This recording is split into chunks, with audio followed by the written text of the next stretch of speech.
Это обращение. Обращение к Дональду Трампу, избранному президенту, к его команде. Обращение с чрезвычайной озабоченностью сложившейся в информационной среде ситуации. Причем меня больше волнует информационная среда русскоязычная. Информационная среда, в которой действует очень грубая пропагандистская кампания от имени государства Соединенных Штатов. На самом деле антиамериканская пропагандистская кампания. Я в свое время, в 2020 году, делал такое обращение к Дональду Трампу, еще президенту тогда, 45-му, с предложением, с инициативой чистки авгиевых конюшен. Тогда называлась эта статья. И касалась она информационной среды, русскоязычной информационной среды. Ну и не только, но меня, как бывшего председателя двух российских политических партий, президента крупнейшей биржи, бывшего депутата российского парламента, главного редактора журнала «Америка», меня интересовала именно русскоязычная информационная среда, которая превратилась в поле пропагандистской кампании, грубой, тупой, злобной пропагандистской кампании, антиамериканской пропагандистской кампании в пользу демократической партии, в пользу ценностей, которые необходимо назвать ценностями социализма, коммунизма. И, кстати говоря, эта информационная среда касается не только граждан России, которые теперь проживают и в Европе, и в Израиле, и в Соединенных Штатах, вообще по всему миру, но она касается, это проблема и граждан Соединенных Штатов, русскоязычных. Это 1,5–2 миллиона граждан, которые испытывают вот это информационное, пропагандистское воздействие тех людей, которые называют себя русскоязычными журналистами в огромном количестве. Вся ситуация возникла еще с приходом президента Барака Обамы, когда эта информационная среда начала превращаться в пропагандистскую, в информационную среду не свободного обмена мнений, а информационную среду продвижения ценностей демократической партии. Я столкнулся с этим еще в 2010 году, когда один из крупнейших фондов американского правительства предложил мне поддержку, но с условием, что в ответ я, информационные каналы, на которые я влиял, будут поддерживать демократию в форме демократической партии. Это был фонд крупнейший, USAID. Вот. А то, что меня сегодня волнует больше всего, что эта пропагандистская кампания продолжается, продолжается финансирование пропагандистской кампании. Я обращаюсь к вам, уважаемый господин президент, от имени журналистов, русскоязычных, американских журналистов, которые высказывают озабоченность тем, что, скажем, каналы информационные, такие как «Голос Америки», «Радио Свобода», «Свободная Европа» продолжают пропагандистскую кампанию, грубую, антиамериканскую, антиреспубликанскую пропагандистскую кампанию. Ко мне по этому поводу обращаются граждане России, журналисты, которые видят эту среду, извращенную пропагандистской кампании, информационную среду.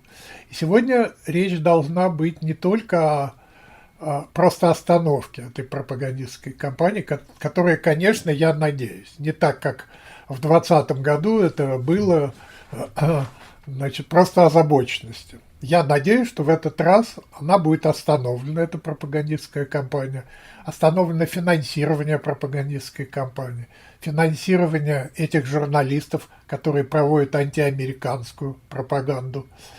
Но в настоящее время, надо об этом сказать, прямо требуется не просто остановка финансирования, остановка самой программы. Требуются некоторые усилия по излечению информационной среды, которая очень сильно воздействовала на сознание многих русскоязычных граждан. Мы делаем все возможное, чтобы, так сказать, поправить ситуацию, но этого недостаточно. Необходимо какие-то встречные программы информационного лечения, восстановления информационной среды нормальной, без цензуры, без пропаганды и призывы вот тех журналистов, которые годами проводили пропагандистскую кампанию, призывы к сегодня, к свободе слова, к свободе обмена информацией, надо понимать как призывы к продолжению пропагандистской кампании. Этого допустить, конечно, нельзя. Нужны расследования. Нельзя просто так забыть, простить, как это было. Нужны расследования, кто как финансировал, почему вдруг очень уважаемые журналисты в Украине, в России, в Соединенных Штатах вдруг стали тупыми, грубыми пропагандистами, деятели культуры, интеллектуалы, говорящие на русском языке, стали пропагандистами.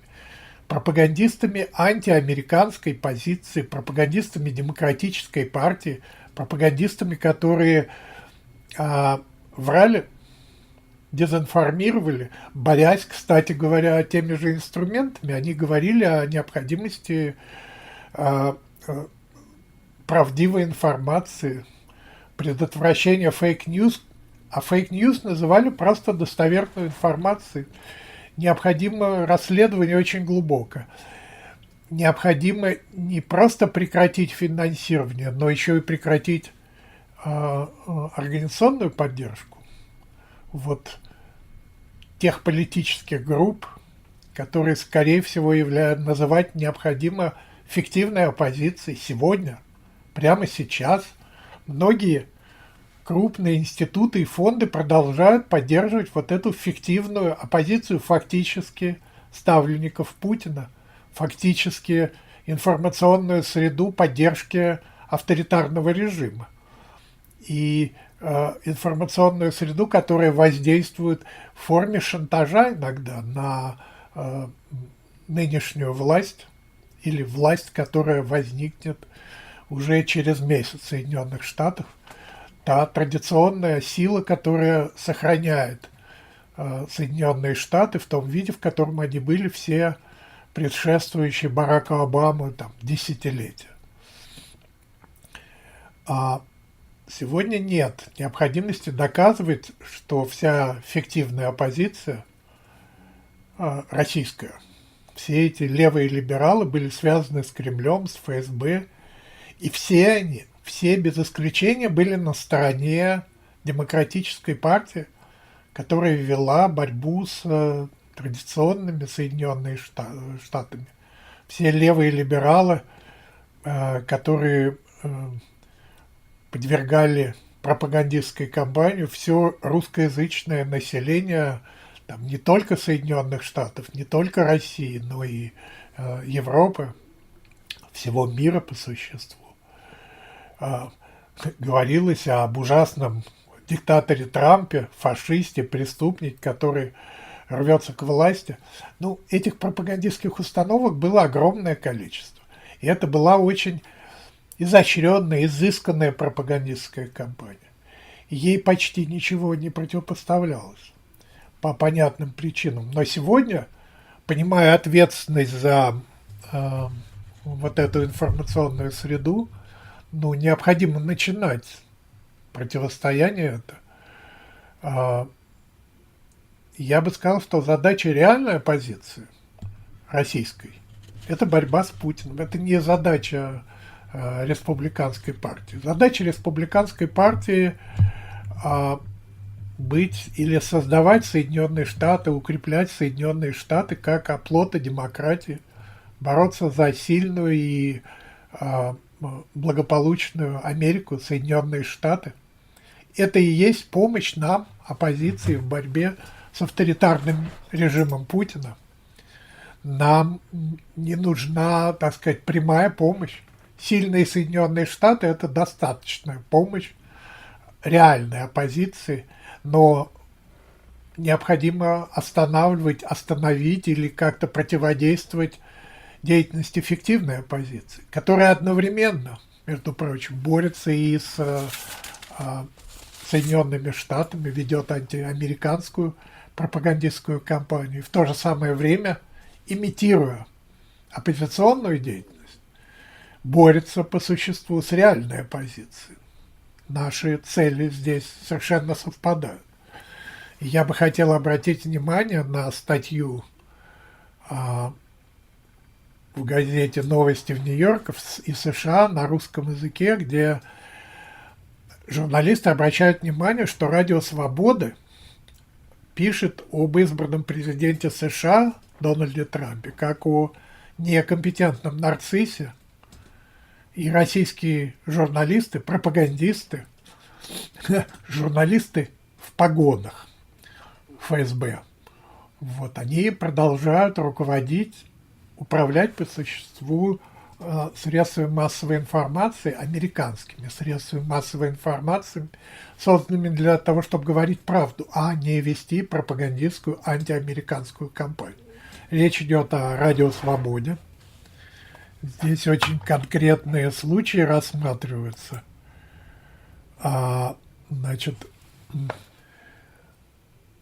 очередной первый русской редакции бывшего «Радио Свободы» под редакцией Евгении Назарец, которая закончила журналистский факультет, то есть профессиональный пропагандист, у которого автоматически возникают, так сказать, погоны пропагандиста, деятеля контрпропагандистского фронта. Значит, одна из последних статей на «Радио Свободы», значит, это статья о том, что Трамп – это чистый социокультурный нарцисс, который ведом в первую очередь своей миссией шоумена, пишет журналист Сергей Ерофеев. Там есть утверждения, которые, значит, в данном случае уже, так сказать, прямая ложь о том, что стену в Мексике за нее платили Соединенные Штаты, а не Мексика, как утверждал Дональд Трамп. Вот, то есть прямая ложь, что цель президента Трампа, это написано не вчера, написано сегодня, это написано не при пике пропагандистской кампании Демократической партии, это пишется сегодня, пишется от имени средства массовой информации, финансируемые налогоплательщиками США, о том, что цель президента Трампа не борьба за мир, прекращение войны.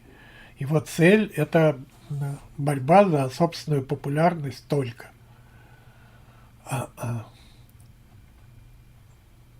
Трамп, просчитывающий свои шаги, в крайней степени некомпетентный президент, президент, который борется с демократией, борется с Украиной, тоже очень важная составляющая, результатом этой мощнейшей пропагандистской кампании Демократической партии стала война в Украине и все сопутствующие элементы, связанные с совершенно сносом мозга у граждан России, которые благодаря этой пропагандистской кампании, поддержанной в том числе средствами массовой информации США, просто превратились в каких-то зомби.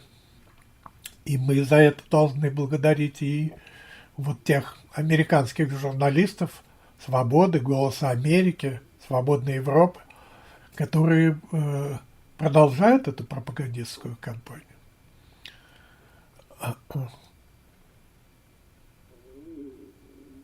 Трамп не способен выполнять государственные задачи. Он действует только в интересах собственной выгоды. Ну, то есть прямая, такая очень грубая ложь. Почему журналисты, вот правильно задают вопрос журналисты этого New York News, почему журналисты с российскими дипломами пропагандистских вузов, вероятно, погонами офицеров ФСБ, продолжают вести путинскую пропаганду за деньги американских налогоплательщиков, путинскую и социалистическую, коммунистическую пропаганду в интересах демократической партии. Почему радио, которое получает миллионы от американского бюджета на пропаганду американских ценностей, занимается пропагандой патологического антиамериканизма? Почему в нарушение законов США Радио Свобода вмешивалось в американские выборы и в американскую внутреннюю политику и сознательно создает для мировой русскоговорящей аудитории отрицательные образы американских политиков? Я понимаю, что очень многое уже делается вашей командой, господин президент. Уже назначена на «Голос Америки» Кэрри Лейк. И я очень надеюсь, что Конгресс остановит финансирование тех фондов, которые называли традиционную Америку Америкой фашизма, Америкой Гитлера. Я очень на это надеюсь. Но необходимо действовать не только формально.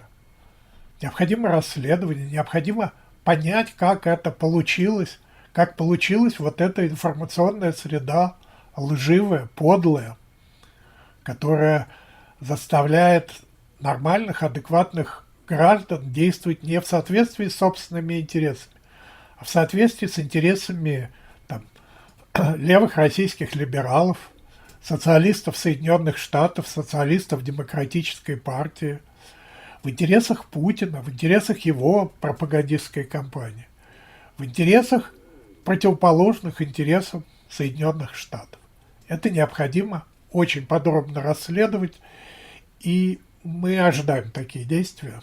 И очень надеемся на то, что задача чистки авгиевых конюшен и в этом вопросе будет решена. Будет, во всяком случае, будут какие-то действия. Мы очень надеемся.